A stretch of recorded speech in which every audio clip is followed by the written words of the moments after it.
Hello and welcome back students. कैसे हैं आप लोग? ये सब ठीक होंगे हर बार की तरह। ठीक है, तो बच्चों ये अपना टॉपिक जो है अपन ने लास्ट सेशन में स्टार्ट कर दिया था, new Kings and kingdoms, right. उसमें अपन ने डिस्कस किया था कि कौन कौन होते हैं लोग। अपन ने उसमें क्षत्रियस के बारे में पढ़ा था। ठीक है, अपन ने गुर्जर के बारे में पढ़ा था, महाराजा अधिराजा, याद आ रहे हैं बच्चों? ये नाम जो थे अपन ने डिस्कस किए थे। ठीक है, राष्ट्रकूटस के बारे में पढ़ा था, चालुक्यास के बारे में पढ़ा था। तो आज अपन उसी चैप्टर को फिर से जो है कंटिन्यू करेंगे। ठीक है, उसका जो नेक्स्ट पार्ट है आज अपन वो डिस्कस करेंगे। आज के पूरे लेक्चर में अपन जानेंगे कि किस तरीके से जो डिफरेंट डिफरेंट किंग्स थे वो सामने आए और उन्होंने फाइट लड़ी, किस लिए फाइट लड़ी, उनका मोटिव क्या था। ये सब चीजें जो आज अपन लोग डिस्कस करेंगे। ठीक है, जैसे कि अपन का जो लास्ट टॉपिक था लास्ट सेशन में वो था यूज ऑफ द रिसोर्सेज, उसको अपन ने अच्छे से कवर कर लिया था। नेक्स्ट जो अपना टॉपिक है वो है अपॉइंटमेंट ऑफ फंक्शनरीज। जैसे कि आप देख सकते हैं अपॉइंटमेंट ऑफ फंक्शनरीज में बच्चों से इतना सा बता रखा है कि राजा लोग क्या करते थे ना, किसी एक को अपने पास रखते थे जो उनका सारा कलेक्शन ऑफ रेवेन्यू संभालता था। मतलब ये मान के चलो कि आज फॉर एग्जाम्पल अगर मैं राजा बन जाता हूँ, मान लो आई एम द किंग। ठीक है, तो जैसे वो बोलता ना अपन ही भगवान है, वैसे ही अगर मान लो कि मैं किंग बन जाता हूँ तो मेरे पास जितना भी पैसा आएगा मुझे कोई ना कोई पर्सन तो चाहिए होगा ना जो मेरे रेवेन्यू का ध्यान रखे। ठीक है, जो मेरे पूरा जो भी कलेक्शन हो रहा है मेरे आसपास के लोगों से या मेरे जो सिटीजन्स हैं जिनके ऊपर मैं जबरदस्ती रूल कर रहा हूँ, उनसे जो पैसा आएगा, रेवेन्यू जो पैसा आएगा, कैश, उसको संभालने के लिए मुझे कोई तो चाहिए ना। ठीक है, तो उनको अपन बोलते हैं फंक्शनरीज। जनरली क्या होगा, आज मान लो कि मैं एज ए किंग मैं किसको ये पोजीशन दूंगा कि ये मेरा पैसा है, इसको तुम संभाल के रखो। लाइक फॉर एग्जाम्पल तुम लोग हो। ठीक है, अगर तुम लोगों को राजा बना दिया जाए, तुम लोग किसको रखोगे कि यार ये पर्सन है, इसको मैं रखूंगा कि ये मेरा कैश संभालेगा। जनरली वो आपका कोई रिलेटिव ही होगा, कोई फ्रेंड। ठीक है, आप अपने एनिमी को दोगे नहीं, दूसरा स्ट्रेंजर को दोगे नहीं। आप खुद सोचो कि आपके पास अगर पैसा हो 1 करोड़ रुपए, क्या आप किसी स्ट्रेंजर को दोगे? पहले तो अपन खुद खर्च कर लेंगे। ठीक है, पहले अपने को जितना चाहिए अपन वो ले लेंगे, जो बचेगा अपन संभालने के लिए देंगे, आइदर योर पेरेंट्स और योर रिलेटिव्स और फ्रेंड्स। ठीक है, तो इस तरीका ही काम होता था लोगों का। जो राजा के लोग जो थे जिस पोजीशन पे वही आते थे जो राजा के ज्यादातर क्लोज होते थे। ठीक है, तो बच्चों आओ आगे बढ़ते हैं अपन। नेक्स्ट जो टॉपिक है इंपॉर्टेंट वो है इसका प्रशस्तीज एंड लैंड ग्रांट्स। ठीक है, इसको बच्चों अच्छे से समझना। जो प्रशस्तीज है, ठीक है, उनका मतलब दोनों में अलग अलग डिफरेंस है। ठीक है, चालुक्यास तो क्या थे, एक तरीके से किंग, लैंड लॉर्ड। उसके बाद अपन ने क्या देखा, राष्ट्रकूटास। राष्ट्रकूटास कौन थे? उसके जस्ट नीचे सबऑर्डिनेट। लेकिन जो प्रशस्ति थे ना, जो प्रशस्ति है वो तो अलग ही कहानी है भाई। वो एकदम ही अलग है। अलग कैसे? क्योंकि इनका काम ही ये होता था कि राजा के बारे में बड़ा चढ़ा के बोलना। सुना होगा ना आप लोगों ने भी, जब तक सूरज चांद रहेगा तब तक हमारे एबीपी भाई का नाम रहेगा। पॉसिबल है? सूरज चांद तो भाई आने वाले 100 सालों 300 सालों तक रहेगा, लेकिन क्या वो जिंदा रहेगा? नहीं रहेगा ना। अपन बोलते ना, बहुत बार ऐसे बोलते हैं कि हमारा नेता कैसा हो, इनके जैसा हो। अरे कैसा हो भाई, उसने करा क्या है अपने को थोड़ी पता है। बस अपने को तो क्या होता है ना, बड़ा बड़ा सुन लेते हैं और अपन मान लेते हैं, अरे यार ये नेता ने बहुत अच्छा अच्छा काम किया है, इसकी बात अपन जो है वो मान लेते हैं। क्यों? क्योंकि इसने बोला है। इसने किसने? उसको बोलते हैं अपन प्रशस्ति। ठीक है बच्चों, ध्यान रखना। जो राजा के बारे में बड़ा चढ़ा के बोलते हैं ना कि हमारा राजा ऐसा है, हमारा राजा ने ये सब किया है, उसको अपन बोलते हैं प्रशस्ति।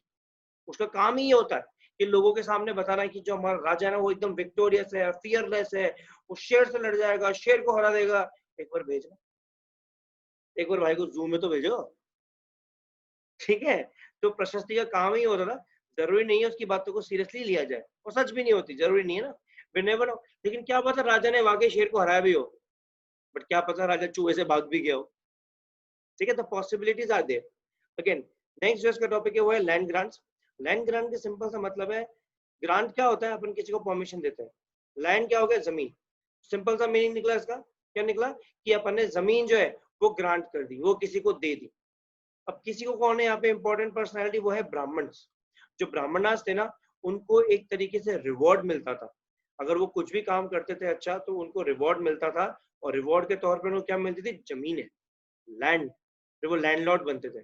ठीक है, जनरली जो लैंड मिलती थी ना उनको, आज मान लो कि तुम्हारे पास लैंड है जहाँ पे तुम रह रहे हो, ठीक है, तुम बड़े हो गए एकदम, तुमने बहुत सारी जमीनें परचेज कर ली, तो वो जमीन जो होती है ना, लैंड, उसका तुम्हें जो डॉक्यूमेंट मिलेगा, जो पेपर मिलेगा, वो मिलता था यहाँ पे कॉपर प्लेट्स में, और उसके ऊपर संस्कृत से लिखा जाता था। संस्कृत आप लोगों का favourite subject, Hindi Sanskrit, remember?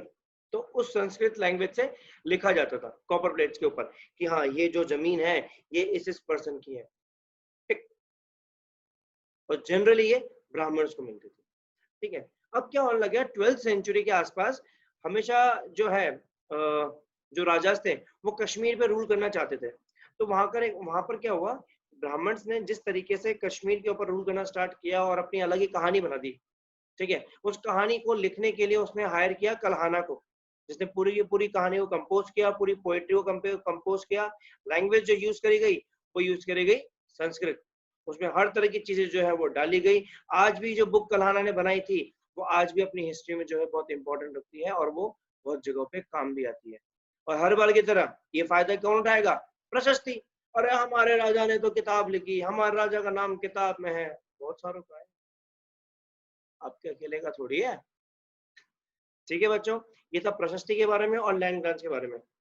अब अपन देखेंगे कि लड़ाइयां हो क्यों रही थी, वो चाहते क्या थे, मतलब मुद्दा क्या था उनका।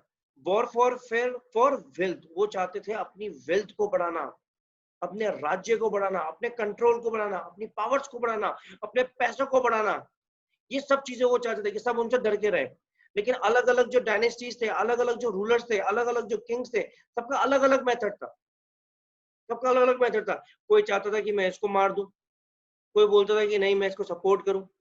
फॉर एग्जाम्पल, आज मान लो कि तुम ये वीडियो देख रहे हो, ठीक है, तुम एक राजा हो और तुम्हारा जो फ्रेंड है वो भी एक राजा है, वो चाहता है कि तुम्हारी जगह वो ले ले। उसके बाद दो ऑप्शन होंगे, या तो तुम्हें हटा दे या फिर तुम्हारा दोस्त बन जाए, तब भी वो जगह पे आ सकता है ना। तो यही किया वहां पे। जो फर्स्ट पॉइंट है उसमें क्लियर बता दिया, trying to control other areas. भैया राजा ने सिंपल से, वहां के राजास थे जो डायनेस्टी थे, उन्होंने दूसरे दूसरे एरियाज पे कंट्रोल करना स्टार्ट कर दिया। और उन सब में जो सबसे इंपॉर्टेंट थी वो थी कनौज, गंगा वैली की। लगभग सारे के सारे रूलर्स जितने भी है ना वहां पे, जितनी भी डायनेस्टी थी, सबके सब ये चाहते थे कि कनौज के ऊपर हम लोग रूल करें।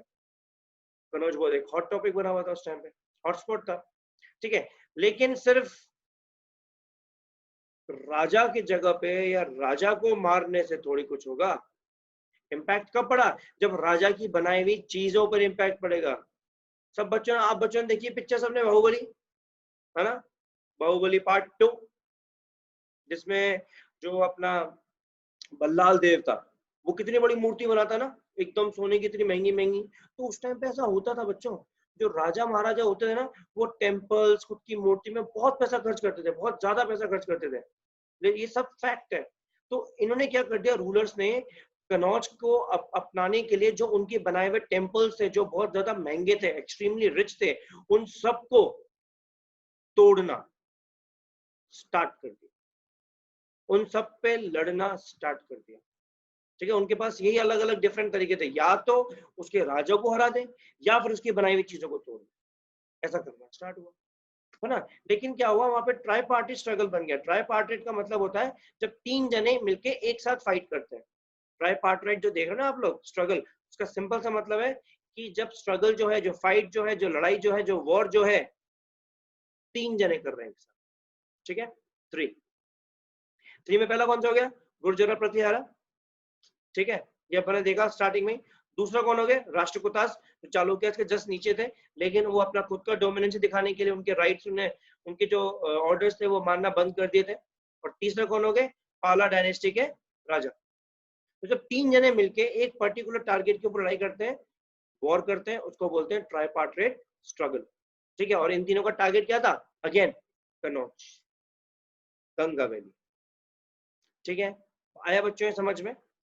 अब अपन देखते हैं कि इसमें कौन से राजा थे जो इन्वॉल्व थे। ये जो वॉरफेयर हुआ ना, इसमें कौन से जो राजा थे वो इन्वॉल्व थे। तो पहला अपने सामने है सुल्तान मोहम्मद ऑफ गजनी, अफगानिस्तान। अफगानिस्तान के थे भाई साहब। इन्होंने क्या कर दिया, 997 में और से लेके 1030 तक इन्होंने अपनी पावर्स को रूल किया, कंट्रोल किया अपने अपने एरिया को। ज्यादातर कौन सा एरिया कंट्रोल करते थे ये, सेंट्रल एशिया, एशिया जिसमें अपन लोग हैं, सेंट्रल एशिया, ईरान और north western part of the sub continent. ठीक है, अब धीरे धीरे करके क्या हुआ, ये सब कॉन्टिनेंट को बड़ा, सब कॉन्टिनेंट के अंदर अपना रूल बढ़ाता गया। जो वहाँ के बड़े बड़े टेम्पल्स थे, जो वहाँ के बड़े बड़े राजा थे, उनको हराता गया। स्पेशली वहाँ के टेम्पल्स को वो तोड़ता गया। टारगेट वही था उसका, टेम्पल टूटा, राजा का पैसा खत्म। उसको चाहिए होगा या तो पैसा, तो इसको ये प्रोवाइड करेगा, पैसा नहीं चाहिए होगा तो फाइट लड़ेगा, फाइट लड़ेगा तो सुल्तान जीत जाएगा। इस तरीके से उसने अपना शुरू कर दिया। तो ऐसे करते करते करते वो अपना आगे बढ़ता गया। ठीक है, अब जब सब कॉन्टिनेंट को आगे रूल कर रहा था, सब कॉन्टिनेंट किसकी बात कर रहा हूं मैं, सब कॉन्टिनेंट कौन सा है? Yes, India. इंडिया को बच्चों सब कॉन्टिनेंट बोलते हैं। ठीक है, तो सब कॉन्टिनेंट के ऊपर जब वो धीरे धीरे करके टेम्पल्स के ऊपर अटैक कर रहा था, तो वहां पर एक ऐसा भी टेम्पल था जो उसने रेड किया था, जो तोड़ा था, उसका नाम था सोमनाथ। यस, गुजरात का सोमनाथ टेम्पल को भी उसने रेड किया था, तोड़ दिया था। क्यों? जस्ट वो रूल करना चाहता था, वो अपनी पावर्स दिखाना चाहता था। ऐसे करते करते उसने अपनी खुद की कैपिटल सिटी बना ली गजनी के अंदर। सारा उसका एरिया, सारे उसी के लोग, सारे उसकी बनाई हुई चीजें, कोई उसे अटैक नहीं करता। अब सब लोगों को जब पता पड़ गया था कि ये अपने अंडर में हर किसी को ले रहा है, कॉन्क्वर कर रहा है, सबको हरा रहा है, तो उसने क्या कर दिया, अब सब कॉन्टिनेंट जो है इंडिया, इस इंडिया के अंदर इतने सारे रिलीजन थे, इतने सारे टेम्पल्स थे, तो किस तरीके से करेगा वो? सबको तो मैनेज नहीं कर सकता। लेकिन ये तो पता पड़ चुका था कि सारे के सारे कॉन्क्वर कर रहा है वो अपने अंडर में। तो क्या कर दिया, उसने एक अरेबिक वर्कर को रखा, है ना, उस अरेबिक वर्कर को रखा उसने, जो स्कॉलर था उसका नाम था अल बिरूनी।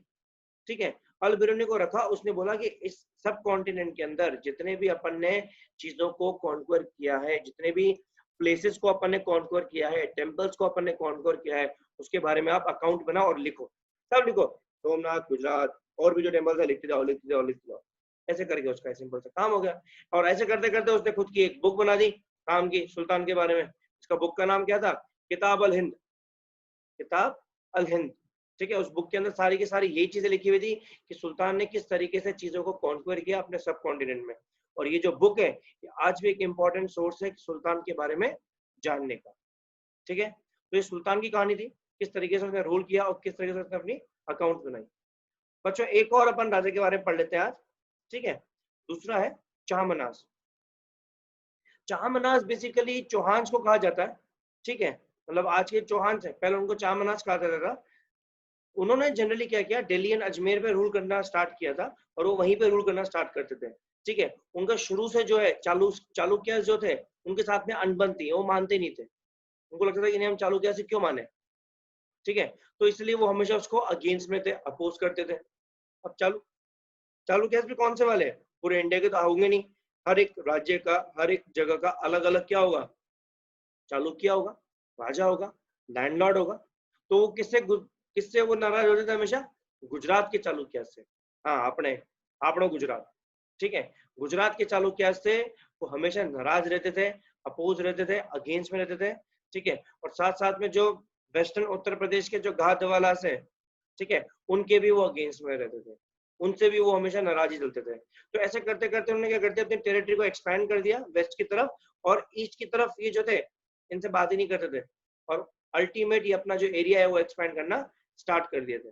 ठीक है, इनमें जो सबसे अच्छा रूलर था वो था पृथ्वीराज III, जिन्होंने 1168 और 1192 के अंदर बहुत अच्छी तरीके से रूल किया, और अपनी जो जो चौहान की जो वो थी टेरिटरी, उसको बराबर मेंटेन रखा, लड़ाई नहीं होने दी। लड़ाई हुई तो वो जीत किया है, इसलिए वो सबसे ज्यादा अच्छे जाने माने रूलर जो है वो माने जाते हैं, वॉरियर माने जाते हैं। ठीक है, उनको चामना रूलर भी कहा जाता है। फिर उन्होंने थोड़ा टाइम के बाद क्या किया, 1191 के अंदर अफगान जो रूलर था सुल्तान मोहम्मद गौरी, उसको भी उसने डिफीट कर दिया था। जो पृथ्वीराज है, उन्होंने अफगान रूलर सुल्तान मोहम्मद गौरी को भी 1191 में डिफीट कर दिया था। बट अगेन, कितना लड़ेगा आदमी, कभी तो हारेगा। बेचारे पृथ्वीराज III अगले ही साल उन्हीं रूलर से, यानी अफगान सुल्तान से हार गए। ठीक है, इसलिए यहाँ पर लिखा हुआ है 1192। 1191 में वो जीते, but he lost to him the very next year 1192। ठीक है बच्चों, हाँ, तो बच्चों आप लोगों को आज का जो सेशन है आई गेस वो समझ में आया होगा। आज के लिए अपन इतना ही पढ़ेंगे। नेक्स्ट क्लास में जो है अपन चौलास के बारे में, ब्राह्मण्स के बारे में और अच्छे से डिटेल में पढ़ेंगे कि उन लोगों ने किस तरीके से रूल किया, किस तरीके से उन्होंने फाइट लड़ी। ठीक है, तो जो आज के जो है इसके नोट्स आप बना लीजिएगा, अच्छे से अंडरस्टैंड कर लीजिएगा, और अगेन आपको प्रॉब्लम आए तो you all know how to reach me. ठीक है बच्चों, घर पे रहिए, सेफ रहिए, सुरक्षित रहिए, हर बार की तरह। आपसे फिर बहुत जल्द मुलाकात होगी। Bye bye.